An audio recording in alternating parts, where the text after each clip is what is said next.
part of the 1% in the world who has survived being human trafficked. I lived, I guess, half my life expectancy of a human trafficking survivor. You're meant to last 7 years, and I was there for 3 of them. And I can honestly say I understand why people put a shelf life of 7 years, because I was decrepit by the end of my 3 years. So God knows how people last double of that. I'm also a survivor of satanic ritual abuse, and my abuser was a low-level member of the Illuminati, which is a cult. I'm not here to spread any conspiracies. I'm here to speak my truth. I turned into, I guess, the naughty kid. I was looking for attention, and because I wasn't feeling like my mum and dad loved me, I went in all the wrong places. I was hanging about with older people. I started smoking weed. I was starting to drink on the street. My friends had just left school, 15, 16. And this woman basically groomed me. Like, at the time, I didn't understand. I was given pizza. I was given weed. I was shown this lifestyle, you know what I mean? Champagne, cocaine, armed robbers. And I was like a moth to a fake flame. I sucked it up. I was like, thinking that it's basically when you go to McDonald's and you think you're getting all the jazz, but really you're getting a clapped out Happy Meal with a shitty torch. And that's where I ended up. And this lady, she basically at the age of 17 coerced me into thinking that it was okay to have unprotected sex with men for money up and down the country. So at the ages of 17, I wasn't put into prostitution because legally you are a minor, so I was put into exploitation. I didn't know this. And it wasn't only that, she also put me on a show, something called Babe Station. I was a minor on that show. It's one of the most toxic industries. It's so degrading. Like, you sell your soul. Like, I genuinely get bad anxiety knowing that these things are out there of me, because I know what mental state I was in. Just that there's pimps in this adult industry. There's people that will pretend to be your friends, introduce you to their family, and then push you and make you do scenes that you don't want to do. Like, this is a very toxic environment. So many drugs, you know, so much abuse going on. And you do find a lot of the people that have been in that are in the adult industry have gone through some kind of abuse themselves. I actually felt during my teens that my head was not even related to my body. So what I guess I'm trying to say is, yeah, people can be pulled into it, but also this, how bad this is. Like, if a childhood is abused, how you can actually walk into this as well. Yeah, because you confuse love with sex and attention. So you have a disassociated order with actually putting together in your head like what the difference is between love and sex. And this is why it's so important to teach kids about boundaries, respect, human rights. Like, honestly, Donna, like, it freaked me out the other day. In 2019, they were trying to bring out, and they're trying to do it in Wales now, a lesson for kids to know how to touch themselves as young as 6 years old.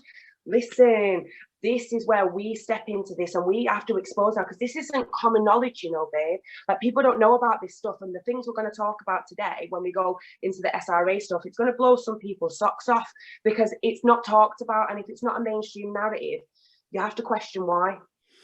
3 years I was in that industry, and, you know, everyone thought that it looked like it was all beautiful, but it really wasn't. And basically, this is when it just got really, like, I just can't even believe that this is how I know I have to speak, because if I got through these next 3 years that I'm going to speak to you about, this is my duty of care now. I have to speak. And I know that I'm always putting myself up for judgment. I'm putting myself in a vulnerable situation, but I have to stop this from happening, because when I was 21, I was then introduced to a man by the same lady that groomed me when I was 16. And she introduced this man as a gangster, an amazing person, someone who was going to change our lives and make us millionaires. And boy, did I lap it up. And this man was responsible for human trafficking me, many other women, and a minor for 3 years. And for the first 6 months, so what I want to explain to people is with human trafficking, it does happen where people get taken and their passports. You need to understand, like the refugee crisis and wars, people take advantage of them situations, very sick individuals, and that stuff does happen on a massive scale, massive. But in the Western world, we have something called boyfriending, and basically what they do is they do it like domestic violence. So they befriend you, they isolate you, and then they break your mind, babe. And when they broke your mind, it's kind of like slavery. Keep the body strong, keep the mind weak. Because what people need to understand with human trafficking, the reason that it makes so much money is because we're not a chocolate bar. You can't just sell us once. You sell us over and over and over and over again, and it never stops until you are basically not sellable anymore. Yeah, things just got real dark, babe, real quick. This guy, he disclosed himself as a member of the Illuminati. He basically threatened me with my family and my life, and said he owned my soul. He had friends in very high places. He was friends with the Vatican. He'd be doing this for years. We own everything, basically. And he started going really shifty, talking about Satan a lot. And then what he started to do was the torture, the sleep deprivation, the rape. And it was sometimes for days. Sometimes we didn't know when it was going to stop. And there was things that he would do, and he would always say he was doing them in the name of his god, Lucifer. The mind control that was involved in this, like it was like on a level where, so I can always explain it like Darren Brown. So like Darren Brown is a mind control magician in England. Now, he was an evil one of them, babe. He used to like literally gloat about him and his people ruling the world. He used to go on about New World Order, the revelations, like drill it into me. Like, and honestly, like, this is why now everything makes sense to me, because of what, like, I've had so many years of therapy about this, and it's all kind of digressed. And instead of repressing it, I brought it up, and I'm like, 1 minute, like, I'm listening to other survivors, and I'm like, whoa, like, and obviously, like, I think it took me a couple of years after what happened, and I was like, no, this guy was who he said he was, and this is very, very real. But I just want people to understand that I'm getting this taken off, but I got branded. Like, this isn't a joke. Like 666. Like, if you look into things like Nixium, like they branded their victims as well. Like, this is a occult process. Like, this is something that's very, very serious. Like, and this is why, like, people need to understand that this man, like, this doesn't just happen at elite level. Like, this man was, he was just walking the streets. He was wearing George clothing. He used to love the fact that he was just a normal guy. Like, he was like, no one would ever think that of me, wouldn't you, Sam? Like, and it's true.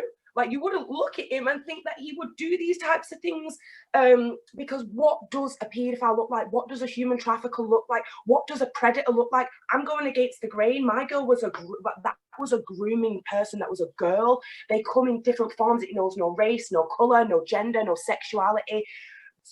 How many people have to come forward now to say that this is very, very real? Like, it's just really, really hurts my soul that people have been dismissed, because I know that a lot of my survivors that have come to me, they get attacked online, and I'm just like, ew, like, how sad is that you're going to attack someone that's been through such a horrific situation because you have cognitive dissonance and can't contemplate it in your head? Yeah. I'm here to say satanic ritual abuse is very real, and cults are real. That how many people have dismissed stories like mine because they haven't got put in prison? How many stories of people victim blamed because they haven't had witnesses, or, they didn't end up on the media? Like, I'm lucky, and I know that I'm a big voice for people of satanic ritual abuse, because my guy got put in prison. There's witnesses. He got outed by the BBC and all the news, and then they put me on the news to expose him as well in 2018. So there ain't no beating around the bush around my story. I have been called batshit crazy before and got told what happened to me didn't happen, but it's people with cognitive dissonance like that are going to continue these cycles of abuse. How can we sit there with you know, knowing there's common knowledge that Prince Charles is best friends with Jimmy Savile, and Epstein was best friends with Andrew, and we just want to dismiss that. My hope is that the lightness will start to share and show, and hopefully give the courage to those so many survivors out there. I mean, we're talking men, women that are 60, maybe even in their 70s now. Yes, babe, the Savile survivors, like how many of them?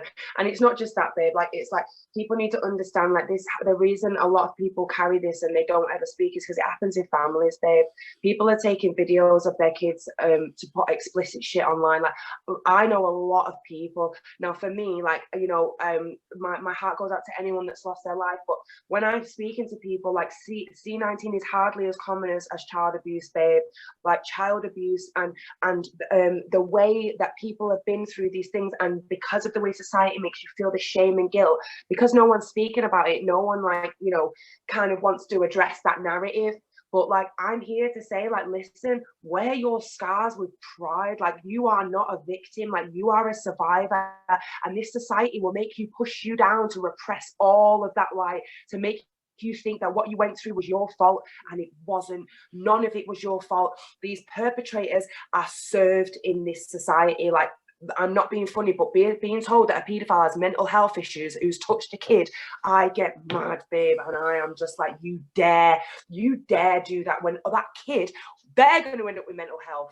This isn't like a thing of just human trafficking and satanic ritual abuse. This is the corruption in the police. This is the corruption in the criminal justice system. This is the corruption in the care system, in the schools. Like, this is corruption on our governmental systemic level, and people need to start realizing that there is no, you know, if an MP, babe, gets literally 1 year and 1 month in prison, then they get they basically get they get to keep their MP status. Like, why did I not know about satanic ritual abuse in school? Why did I not know that I could be done by a perpetrator, to be put into that situation? Because do you know what, babe? We're all vulnerable. Like, and you don't understand, like, how many kids go missing from care. Like, we're talking about 112,000 kids alone in the UK every single year, and them figures are going higher. And if you think about it, why would that be? Why would they not want to talk about this? Because the money, babe, the amount of money it makes, multi-billions, they really don't talk about it, do they? Do you know what really got me really upset? Not just the Hampstead cover up and listening to the kids and learning about it. The fact that I didn't know anything about it. This shit happened 5 years ago. It was in 2015. It was big news as far as I could read, and obviously nothing. Nothing. Babe, you know what they did? Like, honestly, I've spoken to the mum, Ella. Like, she's bless her heart, like, honestly. And you know, that man, just like Jimmy Savile, they put him on the BBC. I'm not being funny. Yeah. If anyone ever listens to the BBC, someone that defended Jimmy Savile for years, if you go outside the BBC stations in London, there's a paedophile statue outside there. There's a little boy giving oral to a man, like, outside the BBC studios. Like, this is no joke. Like, it's right in our faces. Like, right. Yeah. And it's not fair. Like, it's like, this isn't a theory. Like, this is big facts. Like, everyone knows about the Savile survivors. They know that the Queen give him a bloody knighthood and give him hospitals with disabled children, babe. Disabled children, you need to understand. I've been speaking to some people who have been in the care system, cerebral palsy, you know, can't speak and stuff. Yeah, being abused. Like, think how many disabled kids can't speak. They can't speak. It's time for us now to come together as a collective for our future generations. Like, and I just hope that my story can resonate, string summit, because I'm not here to, you know, be like, for anyone who thinks that this isn't real. I'm here to let people plant in the seeds so that people can understand slowly but surely. They will realize how close to home this is. And all that for me now is to make sure that this man could be your next door neighbor. So if I don't let this story out and get it out there, like, who am I? Like, and I just want anyone to know, if they've ever been through any kind of suffering like this, you are not alone.